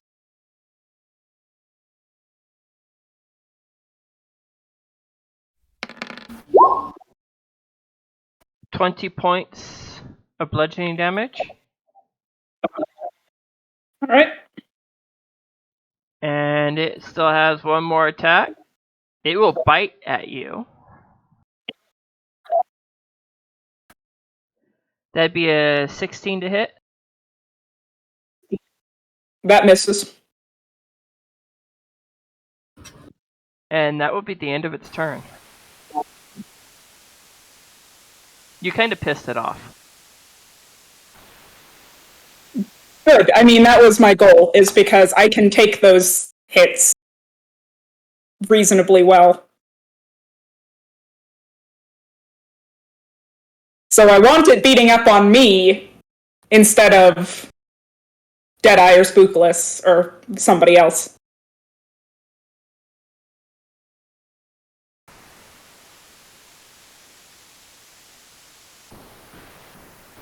Spookless, your turn. Okay, so I think Spookless, upon seeing that Sacred Flame worked so well last time, is going to just like keep spamming that. So, I guess make a Dex check, and we'll see. Sorry, one thing on its turn, it needed to make another Wisdom save against the Spirit Guardians.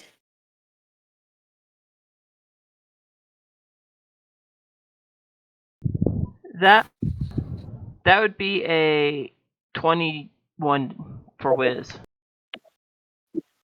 Alright, so it takes half damage. But that is... where did it go? Where did it go? Had it pulled up. Here we go. 3d8, so I needed another d8. And 15 dex. Okay, here we go. What was that? 15 for the dex for Spooklissus. Okay. Okay, yeah. That beats it. The dex save is 12. Alright, so it also takes 8, 7, 15, 20 points of radiant damage, halved, but then doubled again. So 20 points of radiant damage. It screams out in pain. And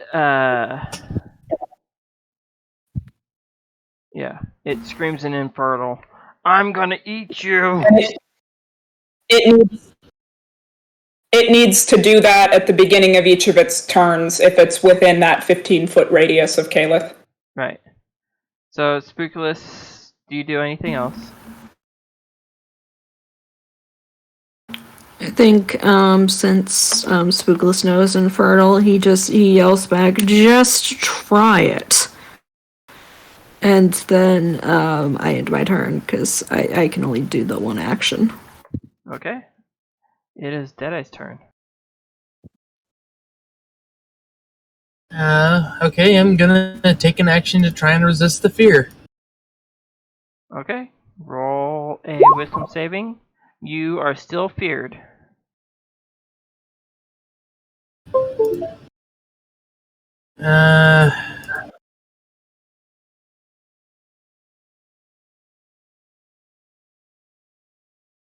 I'm going to use an action surge. It only goes until the beginning of your turn, then you gotta roll again for starting your turn. So, 17, you're feared again. You still have your action. Yeah, you still have your action. What? I misread I'm the information. confused. At the end of your until the start of your next turn, you're fear. And then since you're still within the aura's range, you had to roll again. Oh. So it's basically you get to try to resist it at the beginning of each of your turns. Right. So it doesn't take your action. I thought it was a different type of fear. If I moved out of the aura's range, would I be unfeared by next turn? It's a 20-foot radius.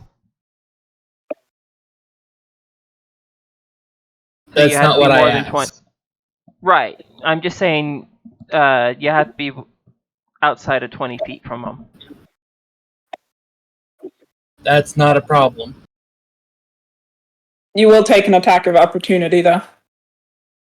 But will I be unfeared, is what I'm asking. Not this turn, but next turn, yes.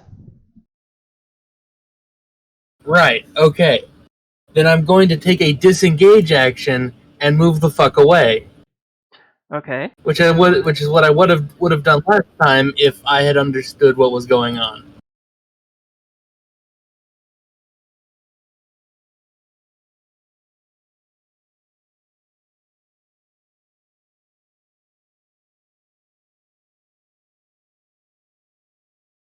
And I'm also going to use my bonus action to do a second wind. Okay, as you do that, you hear in the back of your mind your gun tell you, "Why aren't you using me?" Make a wisdom saving throw.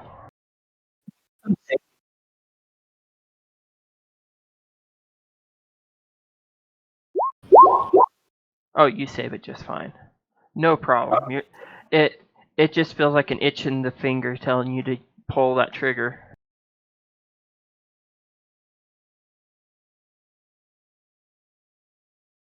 Shut up! I'm...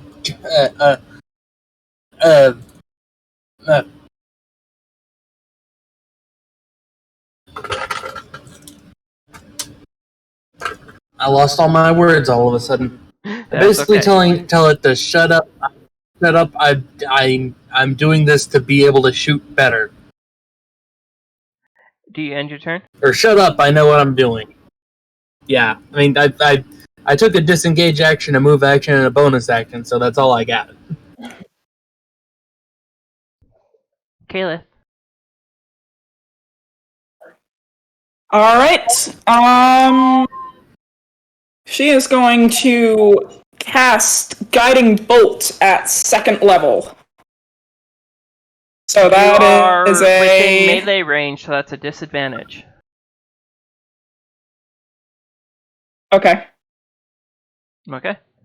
That's still 12 plus 9, so that's a 21. That hit. And that is going to be 4d6 radiant damage. Okay. And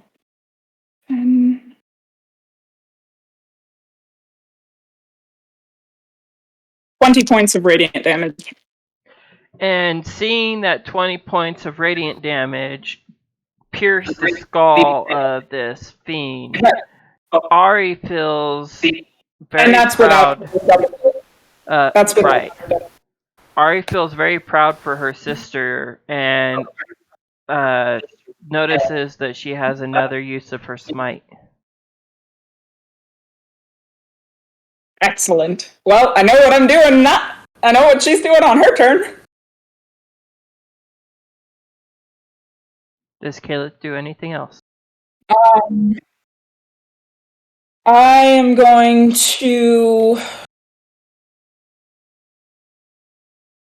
That was action. I think that is about it. Okay. Because I can't. I was thinking about doing a cantrip and then bonus action healing word on Deadeye, but I actually cast a spell with the action, so I can't do that. John, it's your turn. I'll get you next time, buddy. No rush. I moved away. Alright. John's going to go for the figurative and perhaps literal Achilles heel with some unarmed strikes. Did John succeeded, so he's not feared. 26, that hits. 6 points of bludgeoning damage. You punch it, and it feels like a good, solid hit. Alright, stunning strike. Okay. 19 plus 13, I'm pretty sure that succeeds. Yep. Oh god, 13. Pretty good. That's oh, that's actually almost impossible. Okay. Yeah, another melee attack. That's 32. 23, that hits. 6 points of bludgeoning damage. Alright, yeah, flurry of blows. Okay. 11 misses. 11 And misses. 11 misses. So you do a 2 good hits. One of them you think is going to stun it, and you missed the mark and did not hit the key line, and then or the meridian line, I should say. And then the other one you hit good, and then you try to follow it up with 2 more strikes, and it just laughs and steps out of your range. Oh. Alright, let's see on the John's turn. Ari, it's your turn. Okay. Can I choose which of my attacks to use the smite on? Yes. Or is it just going to be the first one? You can choose. Okay. Alright, let's see. That is a 17 plus stuff, so that'll hit. That's a 17 plus 7. Oh, that hits. 24. If it comes out to more than 19, it hits. Okay. That's 10 points of slashing damage. Okay. And that's a nat 20 for the second one. Okay. I'll smite on this one. So that's going to be, because I think...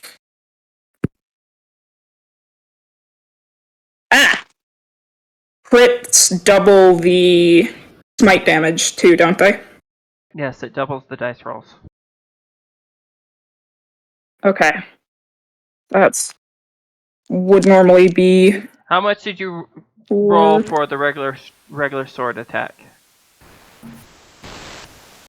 That was a 17 plus 7. Okay.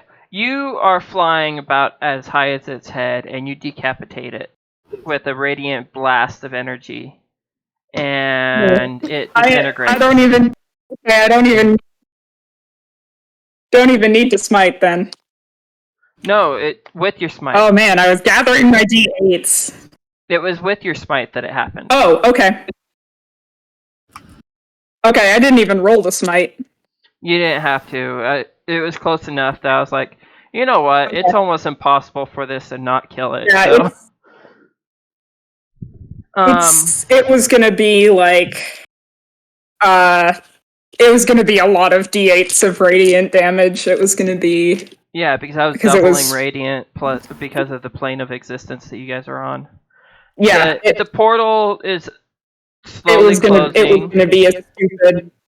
The Terran space is slowly closing. The gods say, if you don't hurry, you're going to be trapped here for all of eternity and have to give up your lives. And the portal Nicholas is just gonna book it. Right there. Through the portal? Shall we? I hustled that a ways. Alright. John briefly contemplates endless existence within the white void. I mean, staying here probably wouldn't be that bad, but I do kind of want to go home at some point. Stuck in limbo. Yeah.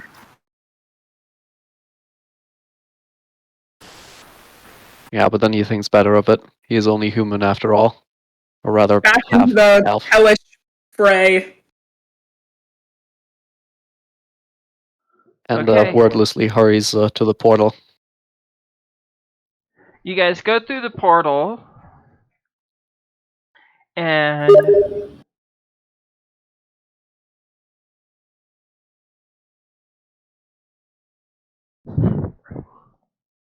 I don't have a thing for it, but this is going to be the end of the session.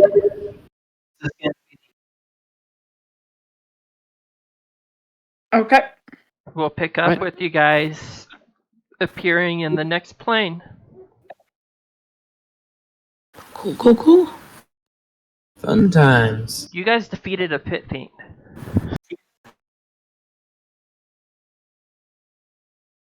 Did that really have Pit Fiend HP? Yes, it had 300 points of HP. Damn. I mean, I was the radiant badass when they get their hit going. Radiant damage, 20 points of radiant damage doubling. The 40s add up quick. Yeah.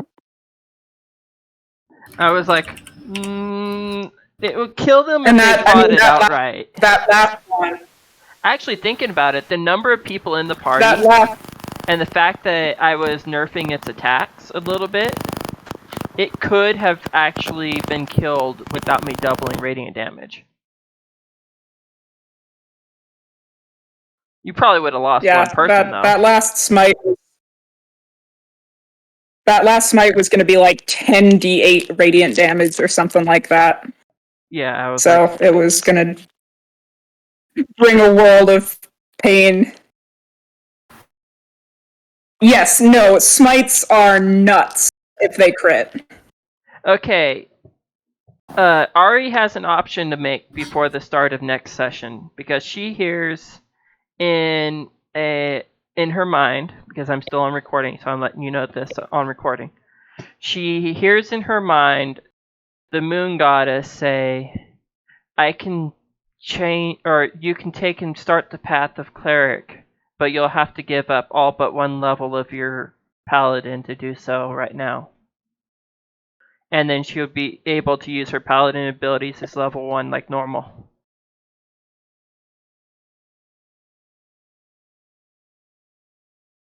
So she'd have like one level of cleric and one level of paladin? No, she would have cleric up to level 5 and paladin at level 1.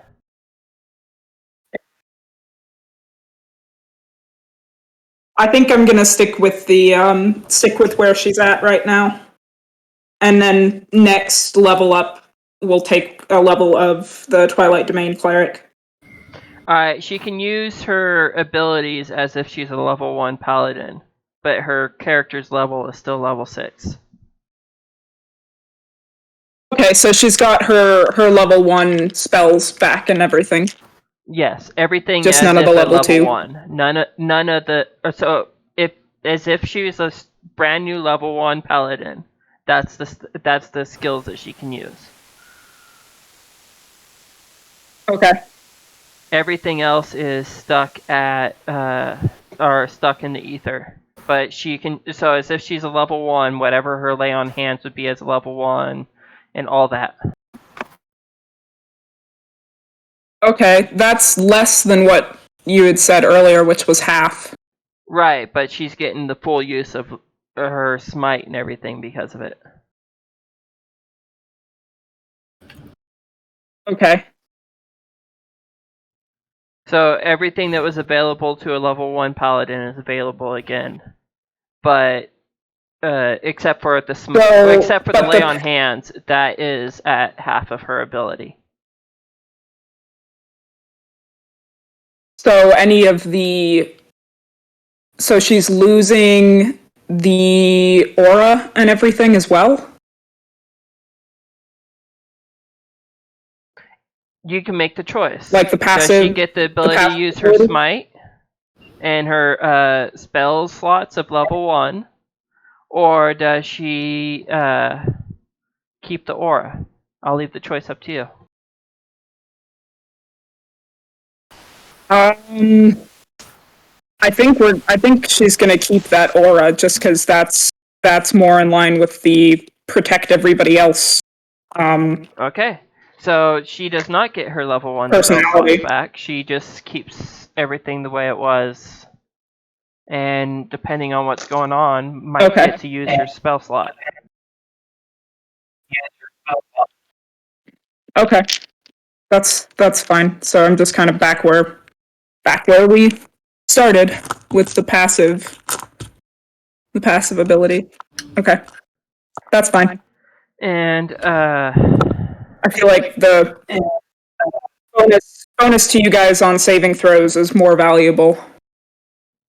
And Deadeye, you gotta remember you have a couple points in hunger.